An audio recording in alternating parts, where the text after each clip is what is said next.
গল্পের আসবাই অগ্নিলা চ্যানেলে আপনারা শুনছিলেন কেগো হিগাশিনোর লেখা দ্য রেড ফিঙ্গার। আজ এর অষ্টম পর্ব। কাগার সাথে পুলিশ স্টেশন থেকে বেরোতে বেরোতে 11টা বেজে গেল মাতসুমিয়ার। ভেবেছিল পুরো রাত ওখানেই থেকে যাবে, কিন্তু কোবায়াশি ধমক দিয়ে বলেছে বাসায় গিয়ে বিশ্রাম নিতে। পরদিন সবাইকে একদম সতেজ অবস্থায় চাই তার। তুমি এখন কি করবে? ভাইকে জিজ্ঞেস করে মাতসুমিয়া। আমি বাসায় যাব, বিশ্রাম নিতে হবে। কেন? আসলে আমাকে আধা ঘন্টা সময় দিতে পারবে? কেন? উয়োনোতে যেতাম। কয়েক মুহূর্ত ইতস্তত বোধের পর বলে মাতসুমিয়া। না, ওখানে আপাতত যাওয়ার ইচ্ছে নেই। সরি? যা বললাম সেটাই। কালকে দেরি করো না, কেসের জন্য গুরুত্বপূর্ণ দিন। স্টেশনে ফিরে কোবায়াশি আর ইশিগাকে মাইহারাদের ব্যাপারে সব খুলে বলেছে ওরা। পুরো কথা শোনার পর ইশিগাকি মন্তব্য করে কাগা বরাবরের মতনই একটু বেশি ভেবে ফেলেছে। মাতসুমিয়ার সব রিপোর্ট দিলেও ওর ঊর্ধ্বতন কর্মকর্তারা ঠিকই বুঝতে পেরেছে যে এসবের পেছনে কাগার ভূমিকাই বেশি। আমাদের হাতে এখন অবধি যেসব তথ্য প্রমাণ আছে তা যথেষ্ট নয়, ইশিগাকি বলে। তোমাদের যুক্তিগুলোতে দম আছে অবশ্য, বিশেষ করে গাড়ি না থাকায় কার্ডবোর্ডে বাক্সতে ভরে সাইকেলে করে মৃতদেহ পার্কে নিয়ে যাওয়ার ব্যাপারটা। কিন্তু কেবল এটুকুর উপর ভিত্তি করে আমরা কোথাও তল্লাশি চালাতে পারি না। এটুকু বলে কিছুক্ষণের জন্য থামল ইশিগাকি। খুনির যদি গাড়ি না থাকে তাহলে কিন্তু আরেকটা প্রশ্নের সৃষ্টি হয়, বলে সে। জানি আমি, কাকা বলল। কিভাবে তাহলে ভিকটিমকে বাড়ি নিয়ে গেল, এই তো? সেটাই। এরকম ক্ষেত্রে তো সাধারণত ভিকটিমকে ইচ্ছের বিরুদ্ধে বাড়ি অপহরণ করে অপরাধী। কিছু বলে ভুলিয়ে ভালিয়ে গাড়িতে তুলতেই পারলে হলো। এরকম পালানোর সুযোগ নেই। আবার খুনি যদি এমন কোথাও মেয়েটাকে খুন করে যেখান থেকে মৃতদেহ সরানোর দরকার পড়বে না, তাহলে গাড়ির কোনো দরকার নেই। সেই জায়গাটা লোকচক্ষুর আড়ালে কোথাও হলেই হলো। তোমরা শুরু থেকেই ধরে নিয়েছো খুনি ভিকটিমকে তার বাসায় বা অন্য কোথাও নিয়ে গিয়ে খুন করেছে। এমনটা করার কারণ কি? খুন শেষে মৃতদেহটার একটা অবস্থা তো করতেই হতো তাকে, আর সেটা সহজ কোনো কাজ না। তাহলে কি খুনের ইচ্ছে ছিল না তার, কিন্তু পরিস্থিতির কারণে খুন করতে হয়েছে? কেউ যদি ভিকটিমকে বিরক্ত করত, তাহলে কিন্তু সে মা বাবাকে জানালেই তার ব্যবস্থা নিতে পারত। নিস্পৃহ কণ্ঠে কথাগুলো বলে গেল ইশিগাকি। তার বিশ্লেষণ ক্ষমতাও তারিফের যোগ্য। তবে কাকা পাল্টা যুক্তি দেখায়। তার মতে ভিকটিম খুনির পূর্ব পরিচিত। স্কুল শেষে বাড়ি ফিরে মাকে না জানিয়েই বের হয়ে যায় মেয়েটা। তদন্তে এখনও প্রমাণিত হয়নি, কিন্তু আপাতত আমরা না হয় ধরেই নেই খুনির সাথে দেখা করতে বেরিয়েছিল সে। তেমনটা হলে খুনির বাসায় যেতে কোনো আপত্তি থাকার কথা না তার। খুনিও হয়তো মনে মনে ভেবেছিল এমনটা হলে গোপনে ফায়দা লুটতে পারবে সে। কাগার কথায় ইশিগাকিকে পুরোপুরি সন্তুষ্ট মনে হলো না। তুমি কি বলতে চাইছো তা বুঝতে পারছি। আগামীকাল মাতসুমিয়াকে সাথে নিয়ে মেয়েটার মা বাবার সাথে আবারও দেখা করবে। তাদের কাছ থেকে জানার চেষ্টা করবে যে কাউকে সন্দেহ করে কিনা। মায়াহারাদের সাথে ছোটোখাটো কোনো যোগসূত্র খুঁজে পাওয়া মাত্র আমরা কাজে লেগে পড়ব।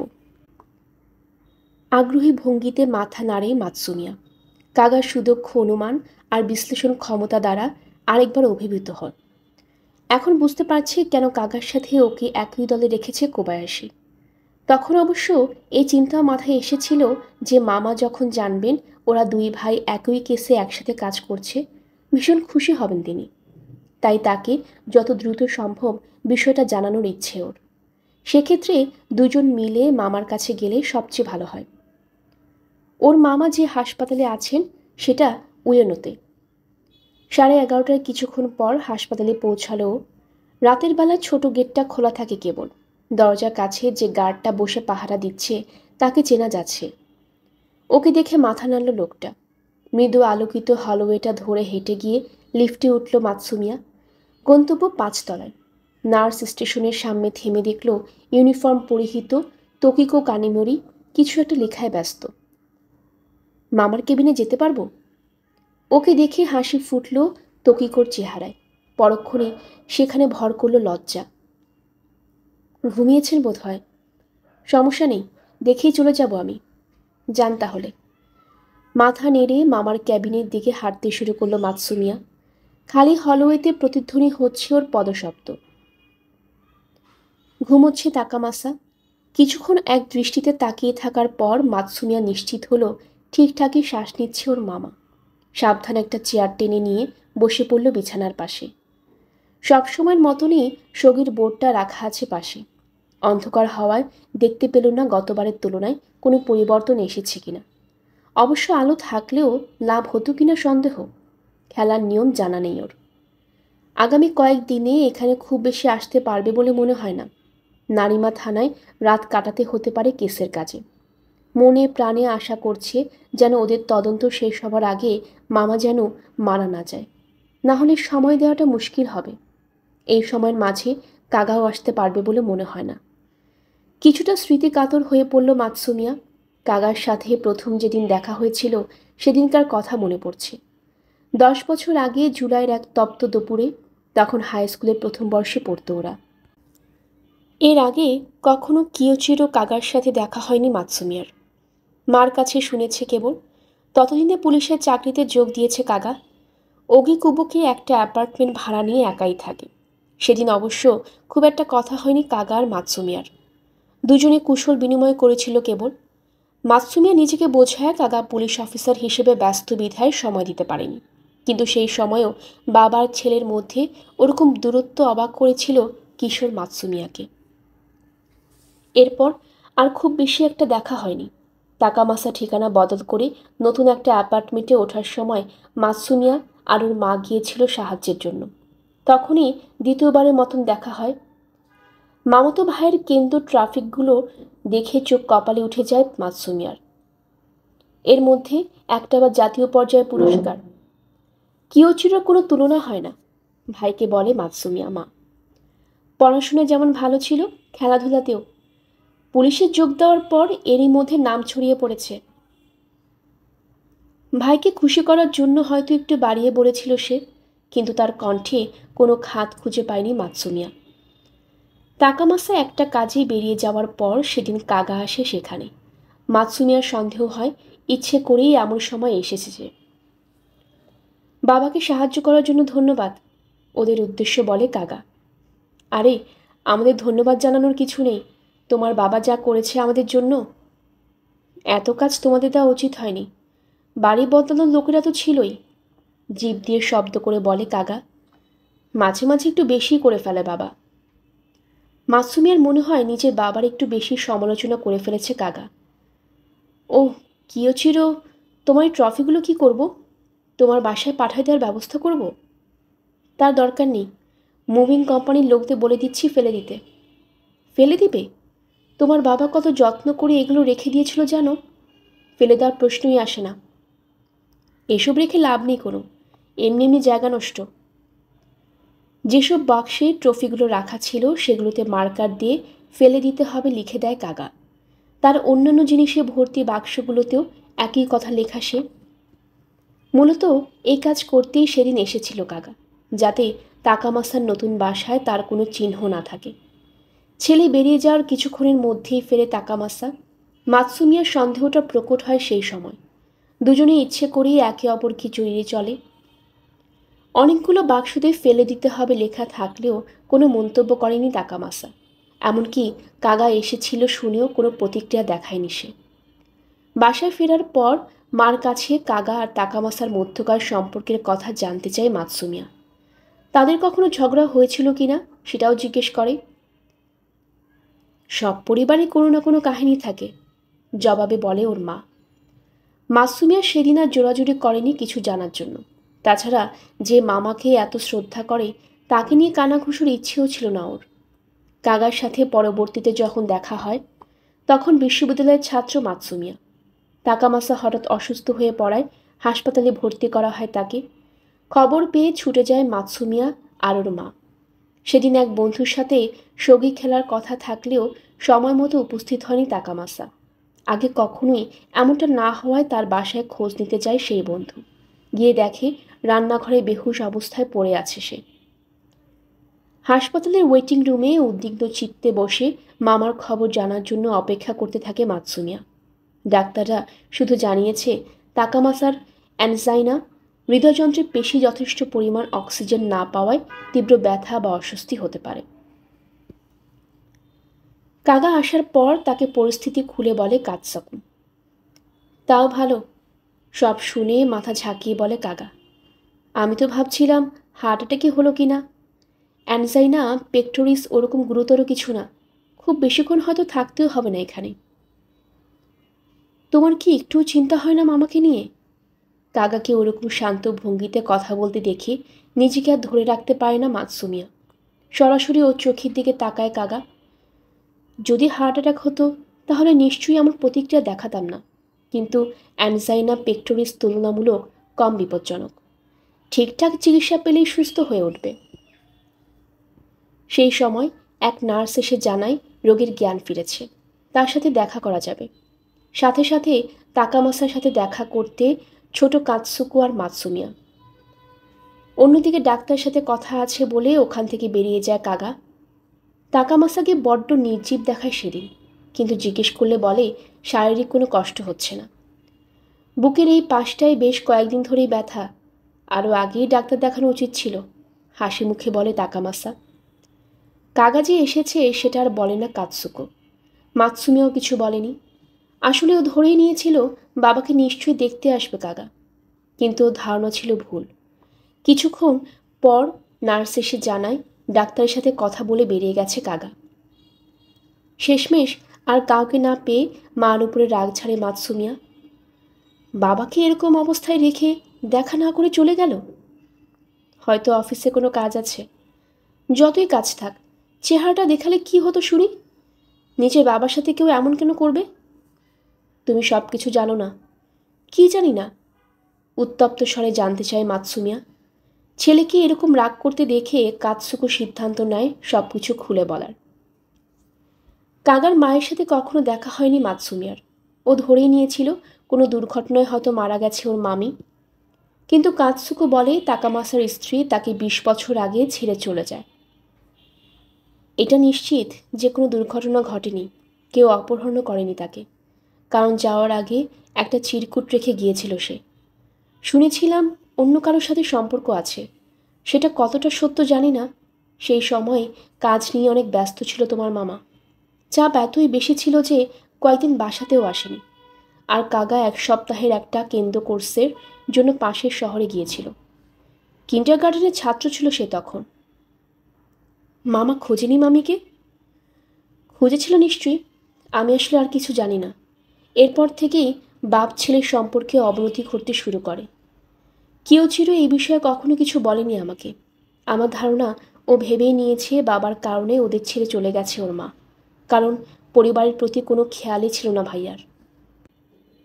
মামা কিন্তু আমাদের তো অনেক খেয়াল রাখে।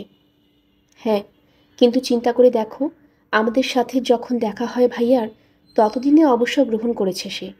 পরিবারের জন্য যা করতে পারেনি তা আমাদের জন্য করেছে। সব শুনে মুখ হাঁ হয়ে যায় মাতসুমিয়ার।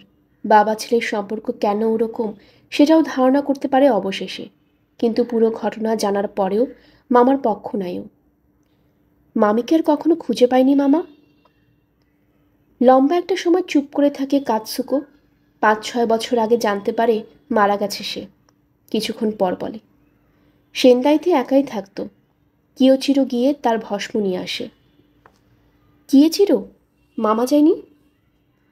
আমি তো পুরো ঘটনা জানি না, কিন্তু কিয়োচিরোই একা যেতে চেয়েছিল। আমাকে এই বিষয়ে কিছু বলেনিও, আমিও আর জিজ্ঞেস করিনি। কিভাবে মারা গিয়েছিলেন? যতদূর জানি অসুস্থ ছিল, কিন্তু কি অসুখ তা বলতে পারবো না। বাবা ছেলে এক না এক সময় আবার কথা বলবেই। মার কথা শুনে মাতসুমিয়ার মনে হয় সে একটু বেশি আশা করে ফেলেছে। ব্যথা কমে আসায় হাসপাতাল থেকে ছেড়ে দেওয়া হয় তাকামাসাকে। নিয়মিত কিছু ওষুধ খেতে হয় তাকে, কিন্তু স্বাভাবিক জীবনে ফিরে আসে। ছাত্র জীবনে কয়েকদিন পর পরই মামার কাছে ছুটে যেত মাতসুমিয়া। তার পরামর্শ নিত সব ব্যাপারে। বাবার অপূর্ণতাটুকু পুষিয়ে নেওয়ার চেষ্টা করত। পুলিশে চাকরি করবে এই সিদ্ধান্ত নেওয়ার পর মামাকে প্রথম জানায়ও। ভাগ্নেকে সাথে দিয়ে সেদিন আপ্যায়ন করে তাকামাসা। পুরোটা শুনে উজ্জ্বল হয়ে ওঠে তার চেহারা। তাকামাসার ফ্ল্যাটটা সবসময় পরিষ্কারই থাকত। কেউ হঠাৎ করে আসলে বুঝতেই পারবে না যে কেউ থাকে ওখানে। মাসুমিয়া যতবার গেছে কখনো ফোনটা বাজতে শুনিনি বা অন্য কাউকে দেখেনি। বন্ধুদের সাথে সঙ্গী খেলো না আর? না, সবাই ব্যস্ত। দেখি, আমিই শিখে ফেলবো, তাহলে একসাথে খেলা যাবে। হাত নেড়ে মানা করে দেয় তাকামাসা। তোর হাতে যদি সময় থাকে তাহলে অন্য কিছু কর, কম্পিউটারে কোনো কোর্সে করতে পারিস। এখন পুলিশি কাজে কম্পিউটার জানা থাকলে ভালো, তাছাড়া একা খেলতে সমস্যা হয় না আমার। মামার কথার উপরে আর কিছু বলার সাহস হয়নি মাতসুমিয়ার। ও সঙ্গী খেলা শিখলে মাতসুমিয়া সন্তুষ্ট হবে এই চিন্তা থেকেও সরে আসে। দিন দিন বলিরেখা বাড়তে থাকে তাকামাসার। অন্যদিকে দুশ্চিন্তার পারদ চড়তে থাকে মাতসুমিয়ার। যে মামা ওর এত উপকার করেছে, তার শেষ দিনগুলো এরকম একাকী কাটবে তা মেনে নিতে পারবে না ও। গাগা যদি তার বাবার খেয়াল না রাখে তাহলে ও রাখবে। মাতসুমিয়া এই সিদ্ধান্ত নেওয়ার কিছুদিনের মধ্যেই আবারও হাসপাতালে ভর্তি করা হয় তাকামাসাকে। কাতসুকো একদিন ভাইয়ের বাসায় গিয়ে দেখে জ্বরে কাতরাচ্ছে সে। জিজ্ঞেস করলে বলে ফ্লু হয়েছে, কিন্তু তার কথা বিশ্বাস হয়নি। কাতসুকোর ওখান থেকে হাসপাতালে ফোন দিয়ে অ্যাম্বুলেন্স পাঠাতে বলে। খবর পেয়ে ছুটে আসে মাতসুমিয়া। সেখানে কর্তব্যরত ডাক্তার জানায় ক্যান্সারে ভুগছে ওর মা। প্রথমে পিত্তথলিতে বাসা বাঁধলেও দ্রুত লিভার আর পাকস্থলিতে ছড়িয়ে পড়ে। চতুর্থ স্টেজে ক্যান্সার হওয়ার দরুণ অস্ত্রোপচার করেও কোনো লাভ নেই। তাছাড়া রোগীর হৃদযন্ত্রের দুর্বলতার সমস্যা আরও জটিল করে তুলেছে। স্বাভাবিকভাবেই এই কথা ভাতিজাকে জানায় কাতসুকো, কিন্তু এবারেও বাবাকে দেখতে আসে না কাগা। অথচ মাতসুমিয়া ভেবেছিল এমন একটা অসুখের কথা শুনেই নিশ্চয়ই আসবে সে। তবে কাতসুকোকে কাগা জানায় চিকিৎসার সমস্ত খরচ দেবে, দরকার পড়লে বাবার যত্ন নেওয়ার জন্য লোকও রাখবে। কাগার চিন্তাভাবনার ধরন বুঝতে পারে না কাগা। জীবনের শেষ দিনগুলোতেও বাবার সাথে এসে থাকতে পারল না সে। এসব নিয়ে ভাবছিল ও এমন সময় তাকামাসা বিছানায় শুয়ে শব্দ করে শ্বাস নিতে শুরু করে। এরপরই হঠাৎ কেশে উঠে একবার। ভয় পেয়ে যায় মাতসুমিয়া। রোগীর বিছানার পাশের টেবিলে রাখা রিমোটটায় চাপ দেবে কিনা ভাবে একবার। সংকেত দিলেই নার্স স্টেশন থেকে কেউ না কেউ ছুটে আসবে। ও সিদ্ধান্ত নেওয়ার আগেই চোখ খুলে তাকামাসা। কাশিও থেমে গেছে। আহ, মাথা নেড়ে বলে তাকামাসা। কেমন আছো তুমি? তুই কখন এলি? কি হয়েছে? এই কিছুক্ষণ আগে। তুমি ঘুমাচ্ছিলে তাই আর ডাকিনি। অফিসে সব ঠিকঠাক? হ্যাঁ, আজকের মতো ডিউটি শেষ। বাসায় যা তাহলে, অনেক রাত হলো তো। গোয়েন্দাদের নিয়মিত ঘুমাতে হয়, না হলে মাথা খুলে না। থাকি আর কিছুক্ষণ। মাতসুমিয়া ভাবে একবার বলবে নতুন কেসটায় কাগার সাথে কাজ করছে, কিন্তু এতে ছেলের কথা মনে হওয়ায় মেজাজ খারাপও হয়ে যেতে পারে তাকামাসার। ওর দ্বিধায় ভোগার মাঝে আবারও ঘুমিয়ে পড়ে তাকামাসা। স্বাভাবিক তালে উঠতে আর নামতে থাকে বুকটা। উঠে পড়ে মাতসুমিয়া। বুকে হাত রেখে মনে মনে প্রতিজ্ঞা করে কাগাকে নিয়ে মামার সামনে আসবেই আসবে। চোখ খুলে অ্যালার্ম ঘড়িটার দিকে তাকায় আঁকিও। 8:10, অর্থাৎ ঘন্টা তিনিকের মতো ঘুমিয়েছ। রাতে ঘুম না আসায় অল্প অল্প করে হুইস্কি গিলেছিল ভোর 5টা অবধি। মদ খেয়ে মাতাল হওয়ার জন্য সময়টা অস্বাভাবিকই বটে, কিন্তু ঘুমের জন্য অ্যালকোহলের শরণাপন্ন না হয়ে উপায় ছিল না। এখন মাথাটা ভীষণ ভারী ভারী লাগছে। বেশ কয়েকবার ঘুম ভেঙে গিয়েছিল মাঝে। ঘুম তো না, তন্দ্রাই বলা ভালো। ওর পাশে অন্যদিকে ফিরে শুয়ে আছে ইয়াইকো। আঁকিও খেয়াল করেছে ইদানিং ঘুমের মাঝে আগের তুলনায় অনেক বেশি শব্দ করে ওর স্ত্রী। নাক ডাকে বললেও ভুল হবে না, কিন্তু আজ একেবারের জন্য শব্দ করেনি। স্থির হয়ে শুয়ে আছে কেবল। এই, ডাক দেয় ও। ধীরে ধীরে ওর দিকে মুখ ফেরাই আইকো। জানলার পর্দা থাকায় ভেতরটা বেশ অন্ধকারে। সেই আধারে ইয়াইকোর গম্ভীর চেহারা আরও গম্ভীর দেখায়। ঘুমোতে পেরেছ একটু? মাথা ঝাঁকিয়ে না বলে ইয়াইকো। তুমি? খুব একটা না। ধীরে ধীরে উঠে দাঁড়ায় আঁকিও। হাত পায়ের গাঁটে ব্যথা করছে হঠাৎ, যেন জং ধরে গেছে ভেতরে। হাত বাড়িয়ে পর্দা সরিয়ে দিল জানালা থেকে। আকাশে গোমরা মেঘের আনাগোনা। যে কোনো সময় শুরু হবে ভারী বর্ষণ। আচ্ছা, ইয়াইকো বলে এই সময়। আমরা কাজ শুরু করব কখন? গভীর ভাবনায় মগ্ন আঁকিও জবাব দেয় না এই প্রশ্নের। ওদের আসলেই আর কোনো উপায় নেই, কিন্তু সবার আগে নিশ্চিত করতে হবে ওদের পরিবারের সবাই যেন একই কথা বলে, শুধুমাত্র একজন বাদে। আঁকিও, শুনেছি তোমার কথা আমি, বিড়বিড় করে বলে। বিয়ের পর এই প্রথম স্ত্রীর সাথে এই সুরে কথা বলল আঁকিও, কারণ এবারে ও জানে যে এই ব্যাপারটায় ওর উপরে পুরোপুরি নির্ভরশীল ইয়াইকো। আরও আগেই শত্রু হওয়া দরকার ছিল ওর। এবারে পর্দা পুরোপুরি সরিয়ে বাইরে উকি দেয় আঁকিও। ওদের গেট থেকে 20 মিটার দূরে একটা গাড়ি রাখা, ভেতরে লোকও আছে। সাথে সাথে জানলা বন্ধ করে দিল। কি হয়েছে জিজ্ঞেস করে ইয়াইকো। পুলিশ এসেছে।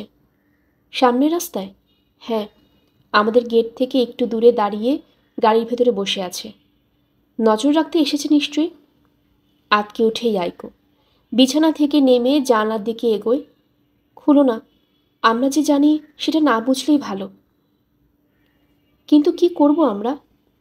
ওরা আমাদের বাসায় আসার আগ পর্যন্ত কিছু করার নেই। নাওমি কি ঘুমাচ্ছে এখনো? দেখে আসি। এলোমেলো চুলে হাত চালিয়ে বলে ইয়াইকো। পুতুলটা নিয়ে ওকে এখানে আসতে বলো। এখন ঘরে বসে থাকলে চলবে না। বাকি জিনিসগুলো সব ঠিকমতো সরিয়ে ফেলেছো তো? হ্যাঁ, দরকার হলে আরও একবার দেখো। বিন্দু মাত্র ঝামেলা হলে আমরা ফেঁসে যাব। জানি আমি। ঘর ছেড়ে বেরিয়ে গেল ইয়াইকো। এ সময় মাথা ঘুরে ওঠায় চট করে বসে পড়ল আঁকিও। বমি বমি লাগছে ওর ভীষণ। শব্দ করে ঢেকুর তুলল একবার। মুখের ভেতরটা টকটক লাগছে। জীবনের সবচেয়ে খারাপ দিনটার কেবল শুরু। নিজেকেই বলল, বাস স্টেশন থেকে 100 মিটার দূরে একটা 5তলা বিল্ডিংয়ের 4র্থ তলায় থাকে কাসুগাই পরিবার। পুলিশ সদস্যদের সাথে সকাল সকালে কথা বলতে সম্মত হয়েছে তাদাহিকো কাসুগাই। তার সহযোগিতায় তদন্তের গতি যদি ত্বরান্বিত হয় তবে সেটাই করতে রাজি সে। গত দিনের তুলনায় আজকে তুলনামূলক শান্ত দেখাচ্ছে তাকে। আপনার স্ত্রী কেমন আছে? মাতসুমিয়া জিজ্ঞেস করে। গতদিন ভদ্রমহিলার সেই নিঃশব্দ কান্না এখনো ভোলেনিও। ঘরে বিশ্রাম নিচ্ছে। নিয়ে আসবো? এখন কথা বলতে পারবে। জি, নিয়ে আসুন, কাগা বলে। ভাইয়ের কথা শুনে কিছুটা অবাকই হলো মাতসুমিয়া। মহিলাকে এরকম অবস্থায় কোনো প্রশ্ন না করার পক্ষপাতীয়। একটু অপেক্ষা করুন বলে রুম ছেড়ে বেরিয়ে গেল কাসুগাই। বেচারি এখনও নিশ্চয়ই সামলে উঠতে পারেনি, বিড়বিড় করে বলে মাতসুমিয়া। খুব সম্ভবত, কিন্তু আমাদের হাতে আর কোনো উপায় নেই। মেয়েকে তার চেয়ে ভালো করে নিশ্চয়ই আর কেউ চিনে না। গতকাল ইউনা কি করেছে সেই ব্যাপারে তার ধারণা সবচেয়ে ভালো হবার কথা। মিস্টার কাসুগাই বাইরে থাকায় তার পক্ষে খুব বেশি কিছু জানা সম্ভব না। গোটা ঘরে চোখ বুলিয়ে বলল কাগা। ভাইয়ের মতন মাতসুমিয়াও চারপাশে নজর বুলালো একবার। ঘরটায় আসবাব বলতে একটা টেবিল, চেয়ার, সোফা আর টিভি। দেয়ালের তাকগুলো ভর্তি সিনেমা আর নানা রকম কার্টুনের ডিভিডি। ওগুলো নিশ্চয়ই বাচ্চা মেয়েটা পছন্দ করত, ভাবেও। রেস্তোরাঁ থেকে কিনে আনা দুটো লাঞ্চ বক্স পড়ে আছে টেবিলের উপরে। একটা খোলা হয়েছে কেবল, আরেকটা এখনও প্যাকেটে মোড়ানো। গত রাতে দুজনের খাবার। কিছুক্ষণ পর ফিরে এলো কাসুগাই, সাথে ছোটোখাটো এক ভদ্রমহিলা। চুলগুলো পেছনে টেনে পনিটেল স্টাইলে বাঁধা আর চোখে চশমা তার।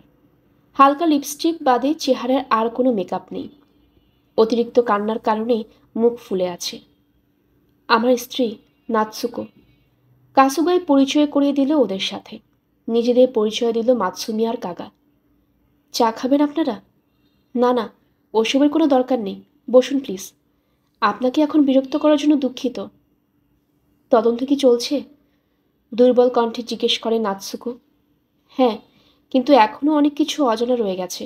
এই যেমন, আমরা এখনও বুঝতে পারছি না আপনাদের মেয়ে কেন বাইরে বের হয়েছিল গতকাল। এরকমটা কি প্রায় ঘটে? জবাব দেওয়ার আগে কিছুক্ষণ চোখ পিটপিট করল ভদ্রমহিলা। আমি সবসময় ওকে বলেছি কোথাও যাওয়ার আগে অবশ্যই আমাকে বলতে, কিন্তু মাঝে মাঝে বেরিয়ে যেত। কথা শুনতো না। এলিমেন্টারি স্কুলে ওঠার পর এই অভ্যেস হয়েছে। বাইরে বন্ধুদের সাথে খেলতে যেত। শুক্রবারেও কি সেজন্যই বেরিয়েছিল? না, খুব সম্ভবত ও সাধারণত যাদের সাথে খেলে তাদের সবার সাথে কথা বলেছি, কিন্তু কারোর সাথে দেখা হয়নি ইউনার সেদিন। বাইরে যাওয়ার পর একটা পর্যায়ে আইসক্রিম কিনেছিল। আপনার কি মনে হয় সেজন্য বেরিয়েছিল? আমাদের ফ্রিজে আইসক্রিম থাকেই সব সময়। ঘাড় একদিকে কাত করে বলে নাতসুকো। ওর কাছে কি কোনো মোবাইল ফোন ছিল? মাথা ঝাঁকায় ইউনার মা। না, ইচ্ছে করেই কিনে দিইনি আমরা। এই বয়সে মোবাইল ফোন? বুঝতেই পারছেন, যদি জানতাম আমার বাচ্চার সাথে এমন কিছু হবে তাহলে অবশ্যই কিনে দিতাম, ছলছল চোখে বলে নাতসুকো। আসলে মোবাইল ফোন থাকলে যে বেঁচে যেত এমনটা নয় ব্যাপারটা। অনেক সময় ফোনই বিপদ ডেকে আনে। সান্ত্বনার সুরে বলে কাগা। ওর কোনো বন্ধুর কি ফোন ছিল? ছিল বোধ হয়। ওদের নিরাপত্তার কথা ভেবেই নিশ্চয়ই কিনে দিয়েছে বাবা মায়েরা, ভাবে মাতসুমিয়া। ফোনে জিপিএস লোকেশন দিয়ে বাচ্চার সার্বক্ষণিক অবস্থান জানা যায়। কিন্তু কাকাও ভুল বলেনি, এই ফোনই অনেক সময় বিপদ ডেকে আনে। ইউনার কি নিজের রুম ছিল? জি। দেখতে পারি আমরা? সম্মতির আশায় সামের দিকে তাকায় নাতসুকো। নিশ্চয়ই, চলুন দেখাচ্ছি, উঠে দাঁড়িয়ে বলে কাসুগাই। ছোট্ট বেডরুমটার তাক ভর্তি সুপার প্রিন্সেস নামের একটা কার্টুন চরিত্রের বিভিন্ন আকৃতির পুতুল। সুপার প্রিন্সেসের বড় ভক্ত দেখি, বলে মৌ। হ্যাঁ, খুব পছন্দ ছিল ওর, কাঁদো কাঁদো গলায় বলে নাতসুকো। Super princess? কাগার কণ্ঠস্বরে পরিষ্কার যে সে চিনতে পারেনি। একটা এনিমে চরিত্র, মাতসুমিয়া বলে। আপনাদের টিভির পাশে ডিভিডিগুলোও কি সুপার প্রিন্সেস শোয়ের? হ্যাঁ, প্রতিদিন ওগুলো দেখতো। অনেকগুলো অ্যাকশন ফিগার আর পুতুল সংগ্রহ করেছে। কিছুদিন পরপরই বায়না ধরতো নতুন একটা কিনে দেওয়ার। ইউনার টেবিলটার সামনে গিয়ে দাঁড়ালো কাগা। সব কিছু সুন্দর মতো গুছিয়ে রাখা। স্কুলের ব্যাচটা শোভা পাচ্ছে উপরের দিকে। স্কুলে যাওয়ার সময় নিশ্চয়ই পড়ে যেত। এটা কি? প্রশ্ন করে কাগা। ওর স্কুলের ব্যাচ। না, আমি লেখাগুলোর কথা বলছি। দেখে তো একটা ঠিকানা বা ফোন নম্বর বলে মনে হচ্ছে। ব্যাচটা ঘুরিয়ে দেখালো কাগা। আসলে ও একটা ফোন নম্বর আর ইমেল অ্যাড্রেস লিখে রাখা হয়েছে ওখানে। ওগুলো আমাদের ফোন নম্বর আর ইমেল অ্যাড্রেস, কাসুগাই বলে। আপনাদের দুজনের মোবাইল ফোন আছে? হ্যাঁ, সেজন্যই দুজন নাম্বার লিখে রেখেছি এখানে, জরুরি প্রয়োজনে যেন যোগাযোগ করতে পারে। কিন্তু এখানে তো ইমেল অ্যাড্রেস 3টা। জি, একটা কম্পিউটারে ব্যবহার করি আমরা, অন্য দুটো ফোনের। আপনাদের কম্পিউটারটা কোথায়? আমাদের বেডরুমে। ইউনা কি ব্যবহার করতো ওটা? মাঝে মধ্যে ইন্টারনেটে এটা সেটা দেখতাম আমরা। অর্থাৎ একা একা কম্পিউটার চালাতো নাও? না। কি বলো তুমি? স্ত্রীকে জিজ্ঞেস করে কাসুগাই। কক্ষণও না, নাতসুকো জবাব দেয়। আপনারা শেষবার কম্পিউটারে বসেছিলেন কখন? গত রাতে। কোনো ইমেল এসেছে কিনা দেখেছিলাম। উল্টোপাল্টা কিছু চোখে পড়েছিল? উল্টোপাল্টা মানে? এমন কোনো ইমেল যেটা একটু অদ্ভুত মনে হয়েছে আপনার কাছে? না, সেরকম কিছু চোখে পড়েনি। কেন? আপনি কি কিছু সন্দেহ করছেন?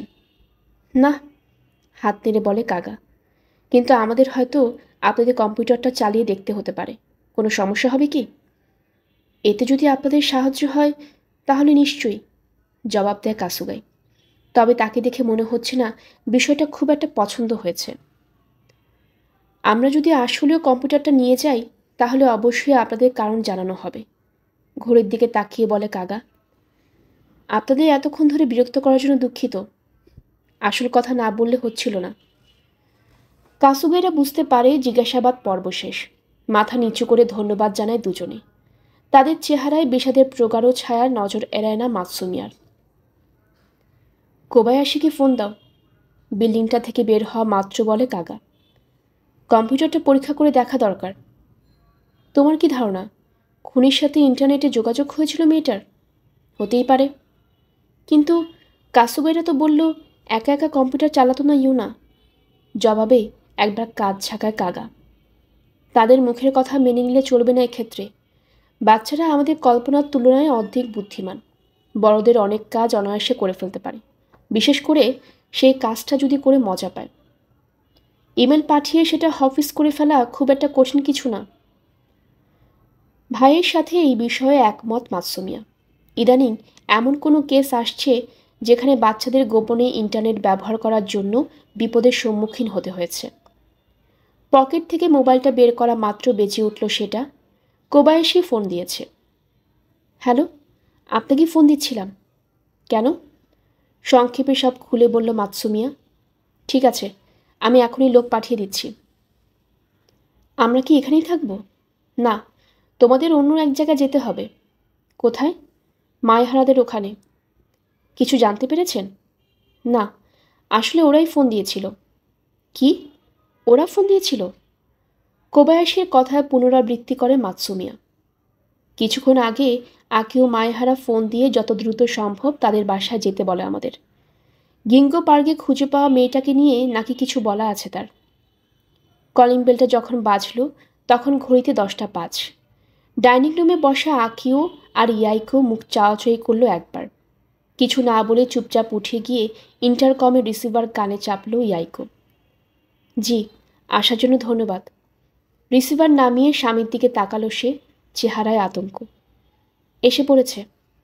আচ্ছা, বলে উঠে দাঁড়ালো আকিও। কোথায় বসে কথা বলবো ওনাদের সাথে? লিভিং রুমে? ঠিক আছে। সামনে গিয়ে দরজা খুলতেই বাইরে 2 ডিটেকটিভকে দাঁড়িয়ে থাকতে দেখল আকিও। দুজনেই লম্বা চওড়া, পেটানো শরীর। কাগা আর মাতসুমিয়ার চেহারা এখন মুখস্থ হয়ে গেছে ওর। আগে থেকে পরিচয় আছে বলেই খুব সম্ভবত পাঠানো হয়েছে তাদের। ধন্যবাদ আসার জন্য। আপনার কি জরুরি কিছু বলার আছে? মাতসুমিয়া করল প্রশ্নটা। হ্যাঁ, সেটা বসে বলাই ভালো হবে, বলে লিভিং রুমে দরজা খুলে ধরল আকিও। এক এক করে তাতামি ঘরটায় প্রবেশ করলো 2 পুলিশ অফিসার। পিঠ সোজা করে প্রায় একই ভঙ্গিতে হাঁটে দুজনে। ইয়াইকো চা এনে দিল ওদেরকে। ধন্যবাদ জানালেও চায়ের কাপের দিকে হাত বাড়ল না কেউই। কী জন্য ওদের ডেকে পাঠানো হয়েছে তা যত দ্রুত সম্ভব জানতে চায়। তদন্ত কি চলছে? দ্বিধান্বিত স্বরে জিজ্ঞেস করল ইয়াইকো।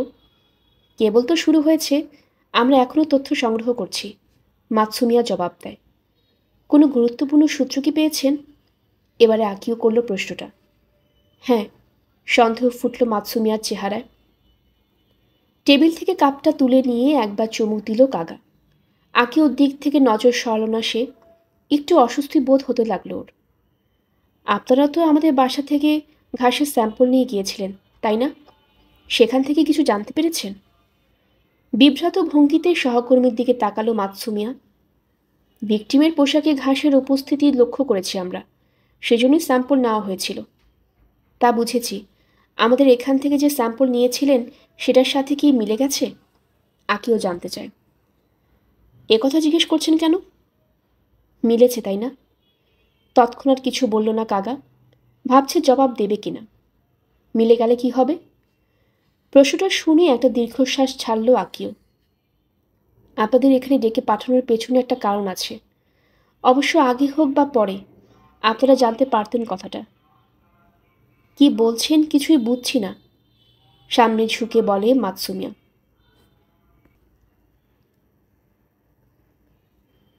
গল্পের আসর বাই অগ্নিলা চ্যানেলে আপনারা শুনছিলেন কেগো হিগাশিরোর লেখা দ্য রেড ফিঙ্গার। আসছিল এর 8ম পর্ব। আমাদের চ্যানেলে অনেকগুলো গল্প পাঠ করা আছে। আপনারা যারা নতুন রয়েছেন কাইন্ডলি চ্যানেলটি সাবস্ক্রাইব করে গল্পগুলো শুনে নেবেন। আশা করছি আপনাদের সবার কাছে ভালো লাগবে। আশেপাশের সবার সাথে শেয়ার করবেন। সবাই ভালো থাকবেন। ধন্যবাদ।